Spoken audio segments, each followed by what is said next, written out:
Yuk kita diskusi yuk, siapa yang lebih paham tentang Pancasila? Antum atau saya? Oke.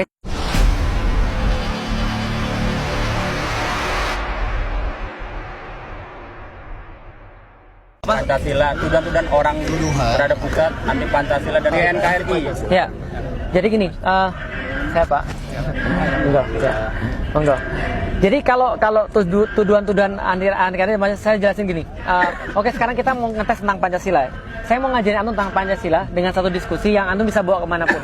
Jadi kalau antum dibilang anti Pancasila, antum langsung bilang aja, yuk kita diskusi yuk, siapa yang lebih paham tentang Pancasila? Antum atau saya? Oke, coba lihat ya, gimana caranya. Jadi gini, Pancasila ada berapa sila? 5. 1. Tuhan Yang Maha Esa. 2. Adil dan beradab. Yang ketiga, Persatuan Indonesia. 4. Kerakyatan yang dipimpin oleh hikmat kebesaran persoalan perwakilan. Yang kelima, Keadilan sosial bagi seluruh rakyat Indonesia. yang paling panjang yang mana? 4. Oke, saya nggak bahas yang pendek-pendek, nggak level, yang panjang aja. Coba ya, kerakyatan yang dipimpin oleh hikmat kebijaksanaan. Oke, sampai di situ dulu.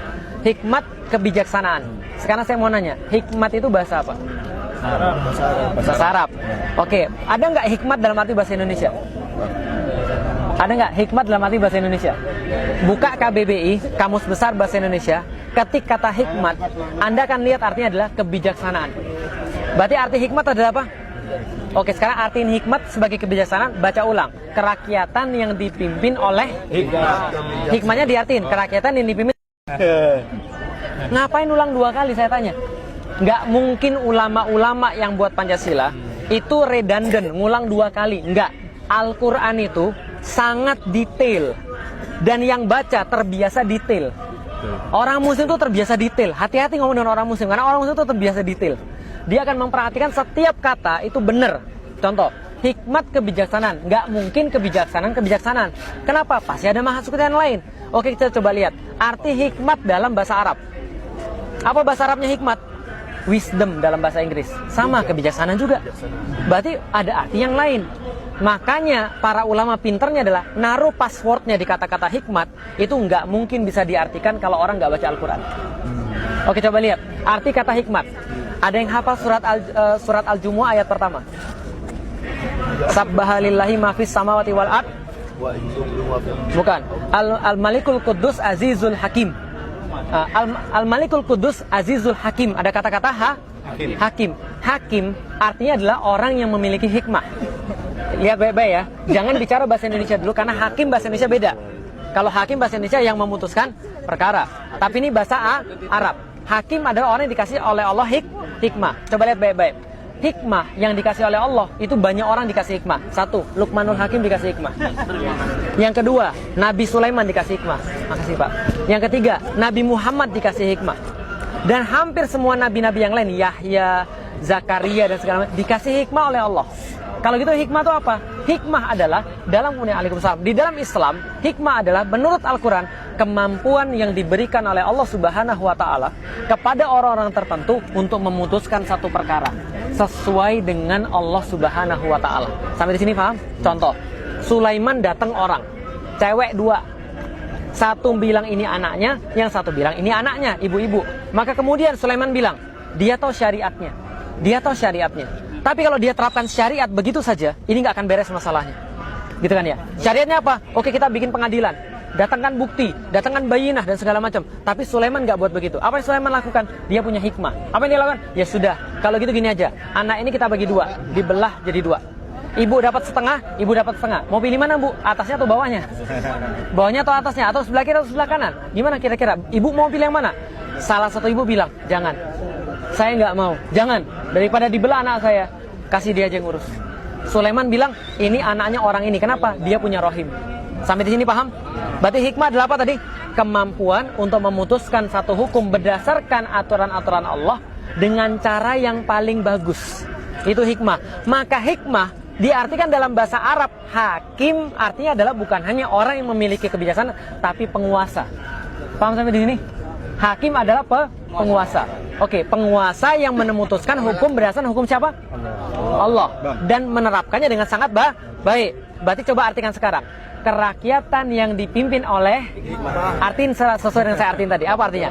Kerakyatan yang dipimpin oleh pemimpin yang melaksanakan aturan-aturan Allah dengan cara yang paling baik, bijaksana dalam permusyawaratan perwakilan. Musyawarah bahasa Arab dan nggak mungkin diartikan kecuali dengan bahasa Al-Quran.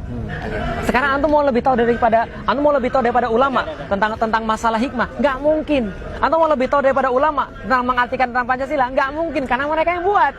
Karena mereka menyisipkan password itu. Paham maksud saya sampai sekarang? Berarti kemudian mau dibuat badan apapun yang mengartikan Pancasila, tetap pada satu titik mereka akan mentok. Karena hikmah artinya adalah dalam bahasa Arab, bukan dalam bahasa Indonesia. Sekarang antum coba tanya sama orang-orang yang mengaku paling Pancasila, suruh mereka jelasin tentang hikmah kebijaksanaan. Saya yakin mereka nggak bisa. Paham sampai di sini? Itu baru yang keempat loh, sila keempat. Belum sila 1, 2, 3, dan 5. Contohnya lagi. Sila kedua apa? Kemanusiaan yang adil dan beradab. Sila pertamanya apa? Ketuhanan yang Maha Esa. Antum tahu nggak kenapa diatur seperti itu? Habibuna Rizik Syihab itu punya tesis kalau saya nggak salah berkaitan dengan Pancasila yang kemarin dipermasalahkan, yang masuk ke pengadilan Jawa Barat. Tapi teman-teman sekalian, saya pengen kasih tahu, susunan Pancasila itu nggak seperti sekarang. Susunan Pancasila itu dulu berbeda-beda. Contoh, mohon maaf, Soekarno itu menaruh ketuhanan yang Maha Esa sebagai yang terakhir. Itu yang dipermasalahkan dalam Habibuna Rizik Syihab. Itu karena diksi yang berbeda. Tapi dikasih yang terakhir. Tapi masalahnya dikasih yang terakhir apa? Nggak bisa. Kenapa? Para ulama bilang nggak bisa gitu. Susunannya diperbaiki. Susunan itu diperbaiki, bedanya jauh. Kenapa? Semua usulan Pancasila sama aja. Susunannya diperbaiki oleh para ulama. Yang pertama apa? Ketuhanan yang Maha Esa. Karena Pancasila itu kayak bangunan. Anda nggak bisa naik ke lantai kedua kalau Anda nggak bangun lantai pertama. Ada orang bisa langsung gantung? Nggak ada. Maka yang pertama kali harus diakui oleh semua manusia adalah pengakuan yang paling hakiki, pengakuan yang paling penting, yang paling dasar. Anda ngakui Tuhan dulu. Karena kalau Anda nggak ngakui Tuhan, Anda nggak mungkin jadi manusia. Paham nggak maksud saya? Beda binatang sama antum apa? Punya akal. Karena itu bisa ngakui Allah. Karena itu kita punya aturan daripada hanya orang yang mengakui Allah, hanya orang yang mengakui Tuhan yang bisa menjadi manusia yang seutuhnya. Paham sampai di sini? Kalau Anda nggak mengakui Tuhan, Anda nggak mungkin menjadi manusia secara utuh. Contoh, lihat nih, tahu Nabi Adam diciptakan sama siapa? Iblis, tahu? Yang dia diciptakan sama siapa? Allah. Dia jin, iblis itu. Ketika Adam diciptakan, lantas mana Allah bilang semuanya bersujud pada Adam. Fasajadu illa iblis. Maka semuanya bersujud kecuali apa yang hilang pada dia? Dia nggak ngakui Allah sebenarnya. Allah suruh sujud sama dia. Apakah Allah suruh sujud sama Adam? Enggak. Allah cuma bilang, saya itu keren banget, kira-kira gitulah. Ciptaan saya ini sempurna, ahsani takwim. Apakah kalian nggak merasa keren dengan semua ini? Sujud sana. Paham gak kira saya? Kayak gini deh misalnya, Anda berhasil gambar sesuatu yang bagus, Anda foto itu kan ya. Anda bilang orang, dan kalau ada orang sakit kerennya, widih keren banget. Coba lihat gini, orang yang nyetak gol di waktu-waktu terakhir Muslim, apa yang dia lakukan? Sujud syukur langsung. Orang tuh ketika mengalami sesuatu yang sangat gila nih, keren banget, dia pasti akan mau sujud. Kira-kira gitulah. Allah bilang, keren gak nih ciptaan saya? Harusnya kalian merasa keren dong, karena ini lebih keren semua daripada Anda semua. Lebih keren daripada jin, lebih keren daripada yang lain. Ini paling keren ini. Sujud dong. Yang Allah minta bukan sujud pada Adam, tapi hormati saya. Karena saya yang minta sujud. Iblis nggak mau. Iblis nggak mau. Yang nggak diakui adalah Allah sebenarnya. Ketika dia sudah nggak ngakui Allah, apalagi ngakui manusia. Ngapain saya sujud pada dia? Dia cuma dari tanah, saya dari api. Padahal Allah sudah bilang, kami nggak hanya jadikan dia daripada tanah, tapi kami jadikan dia daripada tanah. Kami sempurnakan dia dengan seimbangkan dia, dan kami kasih dia pada dia ruh yang menghubungkan dia senantiasa daripada kami. Paham nggak maksudnya? Artinya iblis pun bilang, gue itu udah lama kali. Tahu nggak cerita tentang iblis? Iblis itu pas ruku, lama bertahun-tahun. Allah bilang tambah lagi sekian tahun, mau dia. Sujudnya tambah lagi sekian tahun, mau dia. Antum pernah nggak sujud bertahun-tahun? Lah imam sebentar sujud sudah agak lama. Ya kan ya? Dia sudah suruh sujud bertahun-tahun, mau loh, nggak ada masalah. Tapi ketika manusia datang, dia nggak mengakui Allah, karena dia nggak mengakui manusia. Maka kalau ada orang nggak ngakui Allah, dia nggak mungkin ngakui manusia. Lihat PKI. PKI itu yang nggak diakui siapa? Tuhan. Maka dia ngelihat manusia tuh, manusia dipotong, disembeli, darahnya keluar. Itu sama aja kayak ngelihat ayam dipotong. Karena dia nggak pernah memanusiakan orang. Ingat baik-baik kata-kata saya. Kejahatan itu terjadi ketika antum sudah mulai tidak memanusiakan orang. Nggak usah bicara tentang agama dulu deh. Orang itu bisa jadi jahat kalau dia sudah tidak memanusiakan orang. Makanya cara orang untuk jahat pada orang-orang muslim di Suriah, di Rohingya adalah dengan tidak menganggap mereka manusia. Mereka tuh sama aja kayak binatang. Kayak monyet mereka itu, hitam. Dan kita ini adalah ras yang terpilih, mereka tuh monyet. Maka mereka bunuh manusia, itu kayak bunuh monyet. Paham nggak kira-kira saya? Perang salib. Betapa teganya mereka menumpahkan 60.000 darah orang di Masjidil Aqsa, di Baitul Maqdis. Kenapa mereka jadi setega itu? Sebelumnya mereka sudah dikasih hoax dulu. Jadi nggak usah ngajarin orang muslim hoax. Mereka yang sering buat hoax sebenarnya. Apa yang kemudian mereka lakukan? Muslim itu tukang makan anak kecil. Anak kecil itu disup. Mereka jadiin kemudian tulang-tulang dari anak kecil dijadiin sebuah kalung misalnya. Apalagi mereka mengencingi salibnya Yesus Kristus. Itu yang mereka buat sehingga mereka benci dengan orang muslim. Sehingga nyembelih orang muslim udah kayak nyembelih ayam, udah kayak nyembelih binatang. Nah, maka kalau ketuhanan yang Maha Esa itu ada, maka baru ada bisa kemanusiaan yang adil dan kalau Anda mempermasalahkan Tuhan, Anda bukan manusia. Karena pengakuan paling hakiki adalah manusia. Kalau kemanusiaan ini tidak adil dan beradab, nggak bakal ada persatuan. Lihat sekarang, gimana ada persatuan? Orang mereka berperpecahan terus. Baru tenang sedikit sudah dibuat. Yang mana yang lebih bagus? Yang berjasa di abad ke-20, Soekarno atau Nabi Muhammad. Gila. Kadang-kadang. Ya ini contoh misalnya. Baru mau kita tenang dikit. Diadu lagi. Nggak ada persatuan. Kenapa? Karena nggak ada orang manusia. Karena orang nggak menghormati agama. Lah kalau nggak ada persatuan, nggak akan ada pemerintahan. Makanya kadang-kadang saya lucu. Mereka yang di atas sana, oke lah silahkan menang, nggak ada masalah. Ya ini urus dengan baik, ini rakyatmu ini seperti apa, umatmu urus dengan baik. Kita nggak ada masalah, urus dengan baik sana, paham nggak Rasul saya? Nah tapi masalah dibuat perpecahan sehingga nggak ada pemerintahan. Terusan nggak usah pakai payung, tenang. Mereka panas, saya juga panas.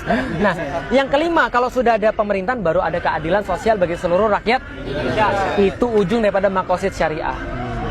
Jadi kalau mau debat tentang Pancasila, ayo kita layanin ngomong berapa lama. Tapi kenapa mereka senantiasa menuduh? Antum sudah tahu, antum baca Al-Quran. Orang-orang yang benci sama Islam itu cuma punya 3 cara. Saya mau kasih tahu sama antum. Cuma punya 3 cara. Satu, yang paling pertama nuduh.